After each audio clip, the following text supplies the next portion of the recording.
What's going on, Soul Nation? Ginger Prime here, and Wendy sent me Quasi's video talking about Final Fantasy XIV haters say there is not enough content. And if you haven't seen Quasi, if this is my introduction to him, he's an incredible creator, very positive. I really get a kick out of watching his videos, and I hadn't seen this one yet. And so this was apparently posted a few days ago. And if you guys haven't seen my policy on reaction content, note that I do a revenue share with the person that I am reacting to. So whether it ends up being some gifted subs or whatnot, I'll be sure that over the course of 30 days, whatever this video generates, I'll be sure to share that with Quasi. And just note that I'll include his information in the description if you want to go watch the original for yourself. But we're going to walk through it. I'm going to give my perspective as somebody who's been covering this game for 13 years, as someone who's put hours and hours into it, and as somebody who understands the content cycle of Final Fantasy XIV.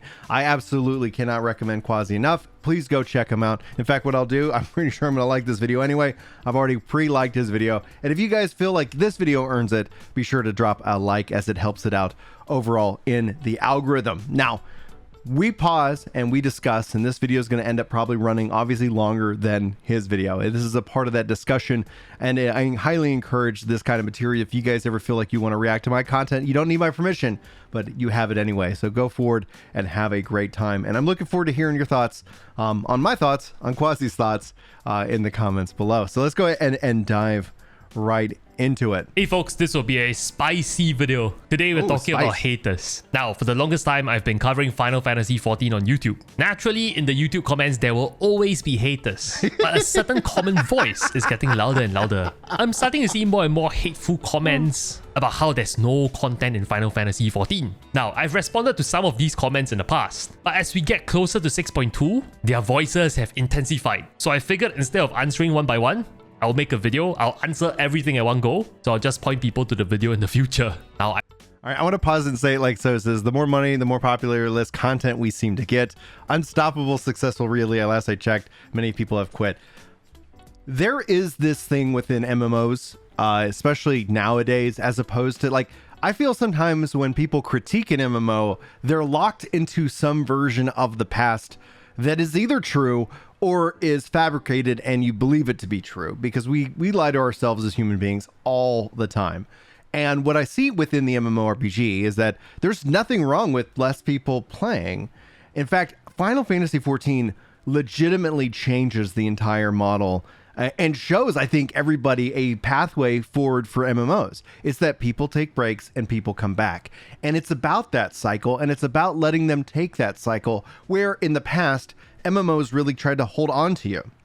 And that subscription was the be-all, end-all. And for 14, it's important. For WoW, it's important, but they're making plenty of money with less subscribers because they found other ways to bleed people of that revenue. Now, 14, I think, has perhaps the best and most fair business model in terms of the subscription to date. I can't think of anybody else who does it better. You guys can let me know if anything stands out to you. But when it comes down to monetization, it's absolutely critical. But what this does mean, though, is because it does have that old school subscription model, is it does feel like, well, wait, I'm getting less. And we've actually talked about how we've gotten less, and sometimes maybe even different kinds of content over the course of the game's lifespan. So again, back in ARR, there's 3 dungeons per patch, then went to 2, then went to 1.5, and now we're at 1. But we do know that with 6.2 Criterion Dungeons, new pieces of content, we did get raids within like the Boja and even Eureka zones. And so there's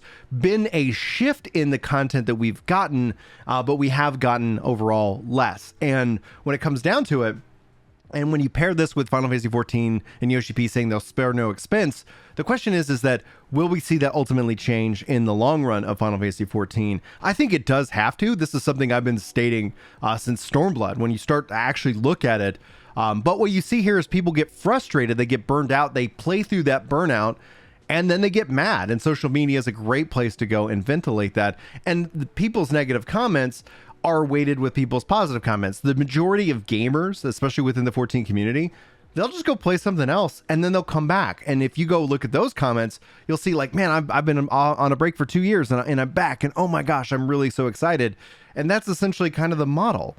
I don't think we're going to ever see a world in which that one patch will actually satisfy everybody forever, with the exception of 6.1 and the PvP changes. Chris and I talked about that today on Work to Game, and the PvP changes have really held players. They have held them where in the past we've seen dips. In fact, within Endwalker, we saw a dip of 90% of the concurrent active users. And the thing with 14 as a theme park, that doesn't matter at all. But people obsess about the numbers. They worry about it, and they make it a kind of some kind of pinnacle thing. When in reality, if you're having fun, you're having fun, and if you're not, you're not. Just take a break, and then you always can come back and check out the content. Anyway, let's see what Quasi has to say. I told you this is gonna be a long video. I wouldn't read all the hateful comments. Let me read out the parts and the accusations around there not being enough content in Final Fantasy XIV. And obviously the names are censored for their own good. A certain someone said that I couldn't stop playing PvP Crystalline Conflict because the 6.1 basically had no content. I finished everything in 4 hours or something. This is totally not enough content, although the irony here is that I was enjoying playing Crystalline Conflict, and I think that's content. So on that aspect though, like, yeah, if you... And that's one of the things that I get frustrated, especially about the counter argument to there is no content in 14. It's like, oh, have you done this or have you done that? And it's like, at the end of the day, like, if something doesn't speak to you, that's not going to be content. They go in and add more housing. For me, like, that's not my be all end all. Glamour isn't my be all end all, but for you it is. Or for somebody, you know, watching this video, it is. It'd be wrong for me to tell you that you were wrong. It'd be wrong to say, oh, that's not content. And so we see that kind of dismissal obviously on PvP because there's, you know, the audience hasn't wanted, but I think the numbers actually prove out that there's been a demand for it. It just hasn't been a system that's refined. And you don't have to have everything speak to you. Your subscription fee doesn't go to give me more dungeons, please, and that's it. It goes to the overall health of the game. And if more people are playing and staying subbed, that ultimately, I think, leads to a better, healthier version of the game. And we actually all can win through that subscription. And in a weird and sad truth, and cash shop support, Fantasia is funding the game. Some irony here, and we'll be talking about this in a bit. Another someone says, the more money and popularity, the less content we seem to get. In this other comment, it says the game is so dead right now. Content comes out, we blow through it so fast, and there's nothing to do. Content should take time to go through. He should probably try the critically criticized time-gated mechanics in World of Warcraft. Time-gated... Okay, I can't speak to the World of Warcraft thing, but I can speak to the cycle. If this is the same thing that happens every single expansion, and to a clockwork, you can set this to a T. The expansion comes out, and the most expansion content is the next expansion hype. And so the majority of the players, the vast absolute majority of the players who don't necessarily go on social media and don't necessarily go and talk about it. So social media does have this chance for a skewed viewpoint, right? It's like if you're taking a poll of 1,000 people who are gingers, you know, they're going to probably give you an overweighted gingerly opinion, as opposed to like, oh, it turns out our population base is wrong. So essentially the core base of the game, the silent majority, they play through the story, and they will come back with the next expansion announcement, usually maybe around the 0.4, but more than anything else, the 0.5. And that they're going to use that patch to get caught up, because the game has this way of saying, hey, you're welcome back. You don't have to go ground for thousands and thousands of hours. Here you go. Here's the long short of it. The players who are actively doing this grind every expansion, they're the ones who are going to be burned out. They're the ones who are going to actually end up going feral and attacking the game and the community. We see this happen time and time again. They're going to go onto Reddit, and then they're also going to get dunked on, and then they're going to go and comment on my videos that Final Fantasy XIV has the most toxic community. And that's their perception. And how do we change that? How do we as a community evolve and grow and become better with these aspects, with these facets of it? And it isn't to dunk on people, but it's to, say, hey, you know what? Listen, come on back whenever you want. You're always welcome here. That's at least my view. And when you look at it, it's that, yeah, most people take a break after finishing the expansion. Sometimes they'll stick around for the 0.1. Then they're going to go on a nice little long hiatus, and then 0.4, 0.5, they'll come back. The vast majority of the game is played within 6 to 8 months out of a 2-year cycle. We'll have to see how the 4-month, plus 4.1 month-ish, update schedule has an impact over on the game. But I think overall it's going to be generally positive, because 14 has earned the trust of the player base that there will be more content. There will be things to do. They're just not always going to be things to do right away. We don't have the relic system. We don't have the criterion. We don't have, this island sanctuary. Couldn't blank on it. We did get PvP, and that does actually hold up people over. And I'm hoping we'll see more investment into PvP, because that's a really good bridge between the PvE content. But we do know more PvE content. We do know we're getting a new deep dungeon. We do know X, Y, and Z. So many great things are coming to the game itself. And the answer, unfortunately, is you kind of have to wait. Go play another game. I can encourage you to play 1,000 other games. New World is incredible, and it's only getting better, despite what the internet says. It's just a great MMORPG, and it's only going to get better, but you're going to have to wait sometimes for content for that game. Destiny, right now, same thing. You go look at these games as a service games, and the most passionate player base has the risk of becoming feral, and that's part on the design of the game. Maybe Yoshi P does need to make some changes. Anyway, I'll let Quasi speak again. Content that you can't blow through. Maybe you'll understand how frustrating that is. And you think it's just YouTube comments. It's also in the Final Fantasy XIV general forums, as you guys can see from the background of the text. And I quote, "Where's the long-lasting content?" With reference to the patch 6.15 content, the Tataru quest, the Omega quest, this person says, "I completed both in about an hour and a half. So where exactly is all these new long-lasting content? We still have to wait for what? July or August for 6.2 question mark? And I think you guys might enjoy this." And I quote, "World of Warcraft sucks right now, but if I chose to subscribe right now, I would still have plenty to do every day or week. Whether that stuff is actually fun to do or not may be another story, but it's still there. Now keep in mind this..." Ooh, that's risky. That's dangerous, right? Like, just the fact that they have things that I don't want to do, but that's like why I'm subscribed. That's how you get to that point. That's how you get to that point where I do not like X. I do not like Y. Now, I've put together my list of things that I think overall, from a system perspective, would bring in a lot of value to me as a player. If you guys are interested in that, I could just talk about that. Just as a simple idea, in fact, I would love to see if we could get this feedback to Yoshi P. But I'd love to be able to share macros with you. I'd love to be able to create a macro and trade it to you, or put it up on some kind of thing so you could go and grab it and you don't have to copy and paste from Google Docs, right? Like, there's a lot of things that I think 14 can improve upon still. And I will not be the guy making the case that it is perfect. No, not at all. I'm the guy who will tell you, and have been telling you this entire time, of its weaknesses and its flaws, so that you don't have a false sense of reality. But I can't reach everybody, because like, I get suppressed, I get reported, I get, dunked on, and that's fine. I'm happy to do that, because what I do overall, from the numbers and from at least my personal opinion, benefits the game in every aspect. I love that people meme on me in the 14 community, because those people aren't the people you should ever listen to, because they don't have an idea of what they're talking about. And this is why. This is when you only have one viewpoint, you come into it, you end up here, like, you end up getting this false sense of reality. It sets a wrong expectation, and then ultimately you're left sitting here saying 14 doesn't have any content, and you're wrong. But you can't have that conversation online, because it just doesn't permeate like that echo chamber that people have built up for themselves. Maybe I'm a little bit bitter, maybe a little bit, I don't know. Comment, because we'll be coming back to it in this video. But you guys get the point. And so today, I like to discuss this topic. Before we jump right in, do consider subscribing to the channel if you like the content. We broke 60,000 subscribers with your help. I really appreciate your support. First thing first, I don't think it's a fair statement to say that Final Fantasy XIV has no content, especially if you choose not to do certain types of content. If you want to go off on the very deep hardcore end of things, you can be raiding, not only at a savage level, you can do it at an ultimate level. I guess to say, like, you could make that case and you would say, for me, 14 does not have enough content for me, because a lot of these critiques are personalized. Like, when I said Final Fantasy XIV is dying, like, what that means is that's an individual person's perspective of the game, and you see that happen. We actually saw that more often around the 0.3 patch. So a lot of what Quasi is actually talking about in terms of just that player frustration, I think it has to do with Endwalker concluding this big story arc.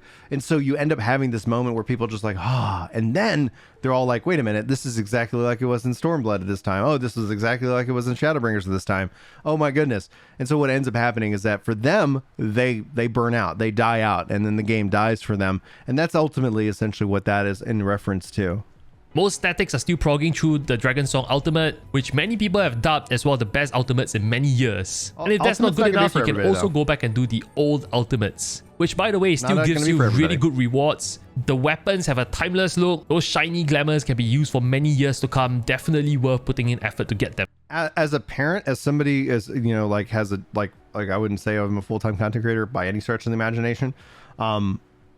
Those pieces of content are great for this aspirational, but in reality, the ultimate isn't the challenge. It's the group, finding the group of people who are willing to put in that kind of that time. Like honestly, the challenge in ultimate rating is the calendar. Like for people in my situation, for people who are younger, who are full-time content creators and things like that, I don't think that's going to be as big of an ask. But when it comes down to like, hey, do you want to schedule something as a part of kind of your downtime? No, you're going to end up leaning more into dungeons and things like that. And that's why I think Criterion dungeons themselves are going to be a huge aspect, a huge key of the puzzle, you know, in terms of like players. But we'll have to wait and see. We'll find out here on the 1st. Hopefully you'll come hang out with us live for that. By the way, as a quick point, raiding is what I think a lot of people use to stay in touch with their friends in the game. They log in at least once a week. It's a predefined hours in the week, and they log on, they have a good banter with their friends and their static. Now you might say, well, raiding is not my cup of tea. I don't really like to socialize with people. Yeah. Aha, then there's a lot of other content that is solo play. You can be a collector. You can collect minions, tons of them. You can collect glamour. You can forge the best looking glamour plates for yourself. Some of which have very obscure pieces that requires you to farm a certain dungeon or go to the gold saucer and get some work done. Yeah. And guess what? After that, you can spend so much time on G-pose figuring out how to take the perfect picture for your Warrior of Light. Or you can take a break from the game. You know, like, if that's nothing, if you're not getting excited about what Quasi's saying right now, like, it's perfectly good. It's perfectly good to step away from the game and then consider coming back in the future. That's what Yoshi P himself says. That's the theme. That's the problem with the theme park model. Like, there'll never be enough content, but if you end up taking a longer break, you'll come back and there'll be like a wild full dungeons. There can be massive amounts of improvement outside of glamour and G-pose, all that. Like for me as an old school MMO player, I go, like that doesn't appeal to me. It never has. But to have that level of flexibility to go in. And here's another thing that I would say 14 would benefit from massively. Imagine when I hit Omni 90. I'm getting close. In fact, I'm going to hit Ninja, I think 90 today. After that, okay, what happens after that? Well, let's talk about it. Let's say, what if I could still gain experience and get fake levels, glamour levels, things that just like, hey, experience still has this value. Honestly, the fact that it doesn't have it's probably better for my family life balance, but I would love that. I would love to go grind out and get like a treasure loot box or whatever from like the game that's like, here you go, here's your treasure chest of rewards, and maybe there's a chance for a mountain there. And so like as you level up, post level 90, experience still has a value, and then all of a sudden all this stuff just works for you. Like you don't end up having that sacrifice. In fact, if you're not like me and leveling up all the jobs, well, you know, like, yeah, I could see how that the game in and of itself feels, you know, could feel pretty empty.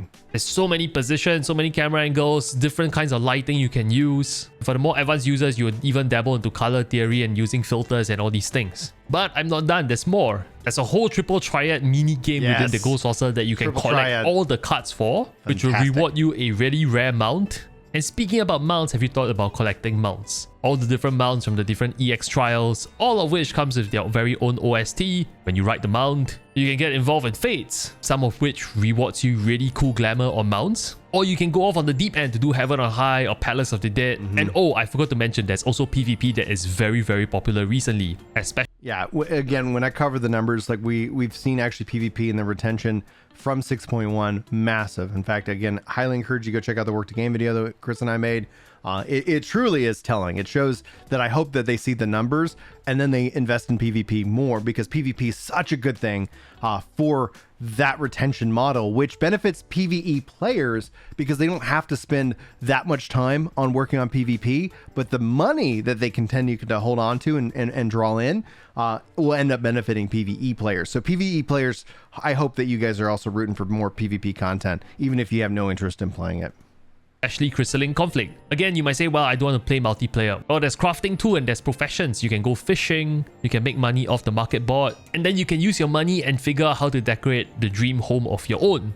And you can say, well, I don't own a home because I'm unlucky with the lottery system. Well, you can get an apartment. You can practice in the apartment. And after doing all those things, if you're still bored, you can learn new jobs. Heck, you can even role play with them. And if that's not good enough, there's still Eureka, there's Posture. And oh, by the way, did I mention treasure hunts? A fun way to make money. Look, folks, I doubt there's many people, only a handful of people probably has all the achievements in the game. It is unfair to say something has no content when you choose not to do the content. And by the way, I totally respect the no content line though is the red herring, right? They're not saying that it doesn't have content. They're saying that it doesn't have the content that they want. And so it is a personal critique.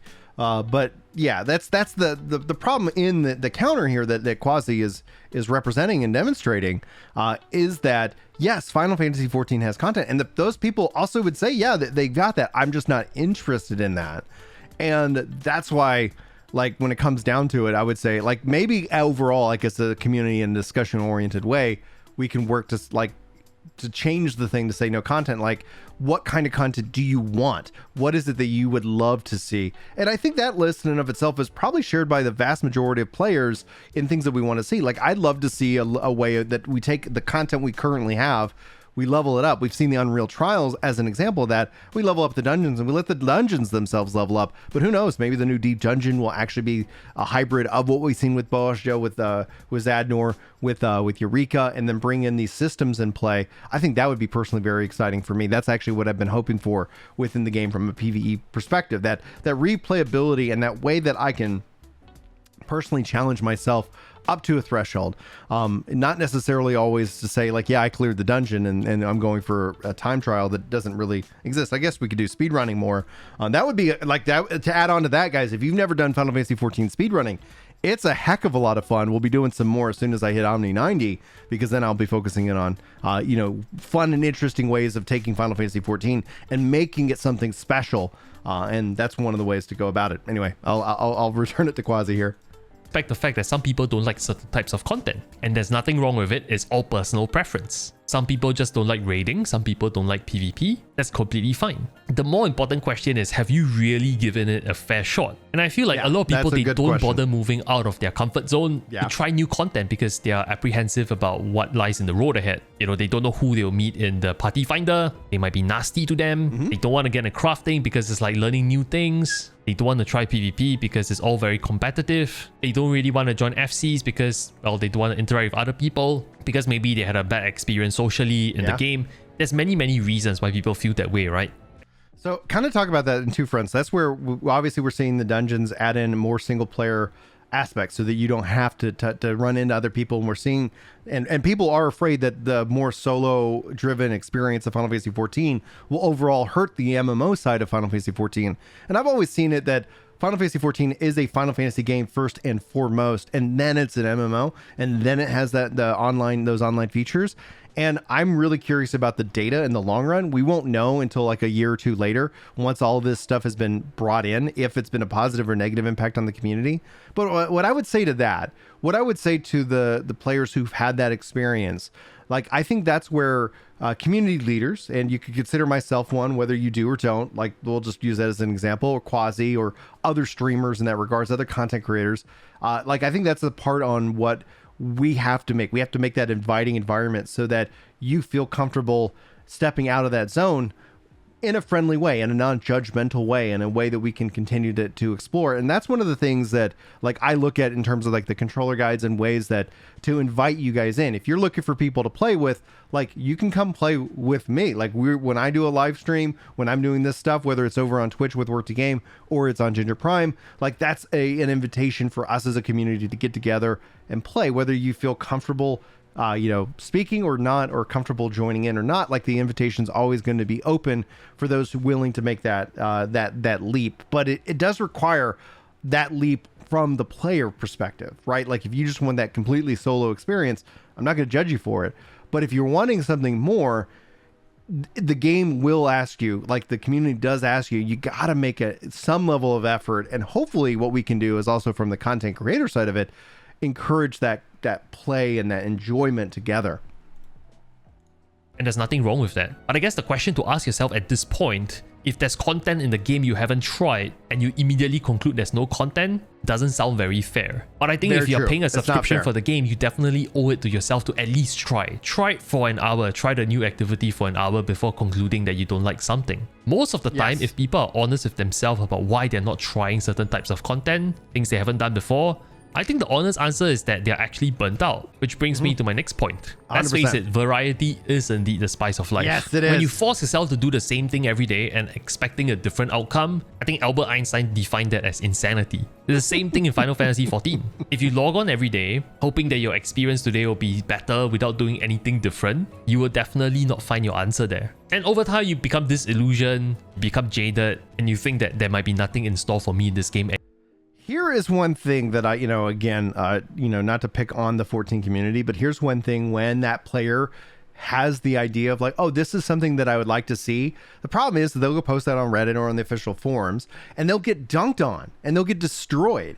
And that's something we as a community have to change. We have to stop being afraid of the things that change within the game. We have to stop being afraid that somebody's idea will ruin their experience. And if we can do that, if we can all of a sudden, like, we don't have to like the idea, but if we could shift from dunking on someone who says like, yeah, this game doesn't have enough content for me, but what I would love to see is I'd love to see a system from X, Y, and Z game brought in here. For example, I love open world mob farming. I always have. It's rooted in my DNA as a Final Fantasy XI player.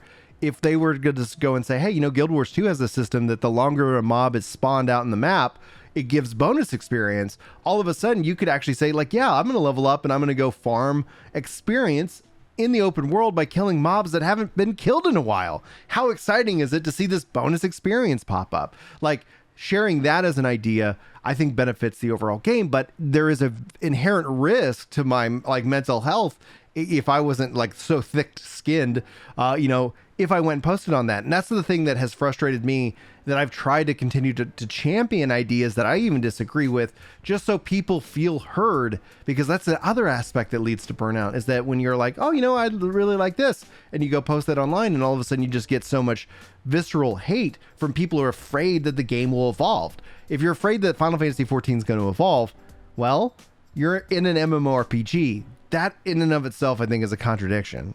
Anymore. But the truth is, sometimes you need to take a break, like what Yoshi P says. For the people who follow me, I've been playing Elden Ring at the start of the year. Yeah. And what's the first thing I said when I came back to Final Fantasy XIV on stream? I said that Final Fantasy XIV looks so different. And mind you, this is after like a 1-week break of playing Elden Ring no life. I said Final Fantasy XIV's color palette looks so cheerful, and I even asked chat whether they made graphical improvements to the way the text is rendered, because it looked way sharper to me. The truth is, nothing has changed. I merely took a step back from the game, I gained some new perspective, and when I re-log in Final Fantasy XIV after a break, it feels familiar yet different at the same time. That's the power of taking a break, gaining some perspective. It's completely okay to take a break. And then naturally, I know the counter argument that some comments have is that, well, actually, if Yoshi P and team did more content in the game, if they produce content more quickly, then I don't have to take a break because there will always be content. Some even go to the lengths of saying that, hey, Yoshi P and team is actually artificially stretching out the content, drip feeding us the content so that we will continue to stay subscribed. The truth is, if they really wanted to maximize your subscription fees, if they really wanted to keep you in the game for the purposes of profit maximization, Yoshi P would have never encouraged people to take breaks from Final Fantasy XIV. Period. I agree with that. 100%. Like, some of the responses and comments I've read is actually pretty incredible. Take for example this forum post. The person is suggesting that there are other MMORPGs like World of Warcraft that is in a very bad spot, but at least they have repeatable content. And let me address this as my next point. What the person is trying to say is that he or she is actually willing to accept a bad gameplay experience simply because he or she is able to whittle away time by doing something they might not necessarily enjoy, but at least there's something to do. And maybe in their head it's because they justify that, well, I paid a subscription for this MMORPG, at least the MMORPG is keeping me busy. But the question is, are you really enjoying yourself? If you're gonna do something that you know is in a bad gameplay spot, does it really make sense to force yourself to be doing this? Even though this is where even World of Warcraft really made mistakes, because they were looking at just the data and the engagement, and people were hating the content, but it was just something to do. Excuse me. And they were just absolutely hating it, and they were like, oh, the data shows that everybody's enjoying it, let's lean into that. And that's where It doesn't mean that you're going to get a good experience. And I think essentially, though, is that when you start to see that and you're like, oh, WoW has stuff that's there for me. Like, that's such a short-sighted, like, that's just a gamer who doesn't remember the way the world is. A gamer who does not remember the past. They remember they're locked into the present, but they start to look at things with rose-tinted glasses. Our DNA brains are that way. Like, obviously our brains are made of DNA, but like our ways that our brains work are set up in that way, form and fashion, so that like essentially like you look at the past and you actually just remember the good. You don't remember the bad. You don't remember the 9 months or 10 months that you didn't have anything to do in WoW. You know, in the regards. And what you're actually looking at right now is that people are like, oh, it's a while till 6.2 and they haven't got any news. And that's also part of the communication aspect, something to be excited about, something to look forward to. That also can help, but that can mask the burnout that people are experiencing. Hype is a hell of a drug. A lot of people burn themselves out and then go into the expansion and then they're all confused. And that's essentially something that ideally, I mean, if you're still watching in this part of the video and you haven't hit like, because legitimately, if we could figure out a way to kind of help address those concerns, like, oh man, I'd be for it. Though it seems to consume your time. Because if you want to do so, there's a cheaper and even free alternative. You can basically paint the wall and watch the paint dry, or you can watch the grass grow. Because on both sides, they are both not optimal entertaining experiences. But yet one is free, so technically you should do that. I feel like a lot of the people who come to Final Fantasy XIV, they have this preconceived notion that they are trained by other MMORPGs to think like that, which is, oh, an MMORPG when I hit max level, there must be daily repeatable grinds that I can do. The equivalent of this in Final Fantasy XIV will be something like, oh, to gear up my character, I need to do daily roulettes every day for a certain currency, and this currency can then be turned into a certain vendor that gives me an upgrade stone, and there's like 10 levels of upgrade stone for every single slot in my inventory, so that gives me a reason to do the roulettes every day. That way I'm not capped out on gear progression that quickly. But as someone who has played World of Warcraft for 10 years, I can tell you this is artificial progression, it's not real progression. Well, it works until it doesn't too. Like, it works until the point where all of a sudden you realize you're on that hamster wheel. I talk about this all the time. People are like, oh, Brian, are you going to do X, Y, and Z? Are you going to really get into it? Yeah, I'm around 0.4, 0.5 when it actually matters. You know, that in and of itself is like everything up to that point, like it just gets hyper sped up. It becomes so enjoyable and so much easier to get geared up. And then I get prepped for the expansion, do the expansion. And then I just kind of like enjoy leveling and kind of just easing my way into it. You know, it's kind of, I've trained myself as a part of the expansion process to have a healthy relationship with an expansion, so that I'm not sitting here like, oh, like I know. And if Yoshi P wants to change that model, I'm all for it. Like, I would love for more reasons to play Final Fantasy XIV every day, but it's the same model that it's been. I've advocated for change for a long time because this is essentially what we end up seeing. But I'm gonna play it with the knowledge that I have, so that way I can enjoy Final Fantasy XIV for the next 10 years and not essentially continue to, because this is gonna, like, this video, you could play it in 2 years, you could play it in 4 years, you can play it in 6 years. Here's what's gonna happen in the next expansion that comes out. Someone's gonna be like, haha, well, Final Fantasy XIV's dying. That aged well. It aged freaking perfectly, exactly as I intended it to. Very proud of that video. But then you go and you wait a couple of months, and then legitimately everybody's going to be doing the same dance again. You can see that trend within the data. It absolutely is brilliant, and it tells a really true story about who we are as gamers. Question is basically artificial time gating. Yoshi P and team's philosophy is they don't want to time gate content because that is not sustainable in the long run. People will eventually churn. They will realize that this is not fun and people leave. Just look at what's happening with World of Warcraft. External systems for many years, enough said. So they're really front loading the content to you. And if you complete the content fast, you have 100% right to stop. They're not front loading the content. The content all gets loaded at the end of the expansion. Like, if you come in at a 0.5 and you stay to a 0.1 and then you take a break and you come back at a 0.5, your experience of 14 is going to be magnificent. If you're constantly expecting that level of content every single update between any kind of expansion, you're going to be frustrated. And ultimately, though, I would enjoy them taking the wealth of content that they've already gotten and being able to repurpose it for the active player base. But the nice thing about the game itself is it doesn't require me to constantly have to grind it. So I get the ability to play a handful of games, of which I absolutely enjoy. If you haven't seen the new TMNT Turtles game, played that yesterday on stream. Absolutely a masterpiece of a game. Highly encourage you to check that one out for sure. your subscription, take a break, go play something else. That's completely okay. In fact, they're encouraging you to do so. The last main point I'll mention here. I do not know of any MMORPG community that is as accepting as Final Fantasy XIV when it comes to playing other games externally to Final Fantasy XIV. In fact, so many FF14 friends of mine are playing other video games right now and they are having fun amongst themselves. They're playing V Rising, they're all looking forward to the new Monster Hunter Rise, and they see the content lull between patches as the perfect way to catch up on previous video games they have missed out. For example, when Endwalker... Absolutely agree. I didn't understand where he was going with that at first. Absolutely agree, with the exception from the content creation and the YouTube algorithm.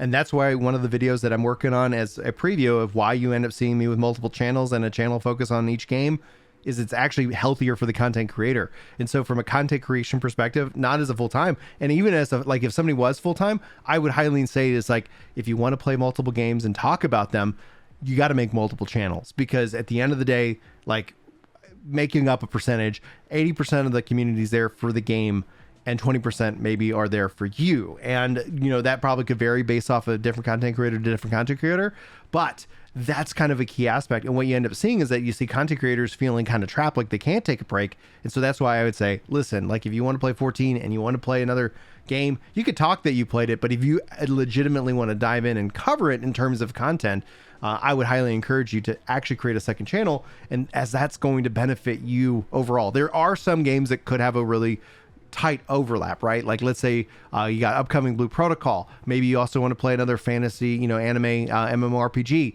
Like maybe there's some tight knitness right there as well. But what I'll ultimately see is as the data comes in, I'll be able to share that with you guys in the future for those of you considering content creation. Was launched, it was the end of the year. So many new titles were released then. Maybe you were so obsessed with the MSQs you didn't get to play some of them. Now is the time to go back and work on the backlog. And when the time comes for 6.2 to be released, Island Sanctuary rolls around, new features in the game to be tried out, we can all return to Eorzea at your own pace. And it will still feel like home. That's the thing about Final Fantasy XIV. It's liberating. It doesn't hold you back. It doesn't anchor you to the game. It doesn't demand that you log in every day. Yes. And that is liberating. Capitalize.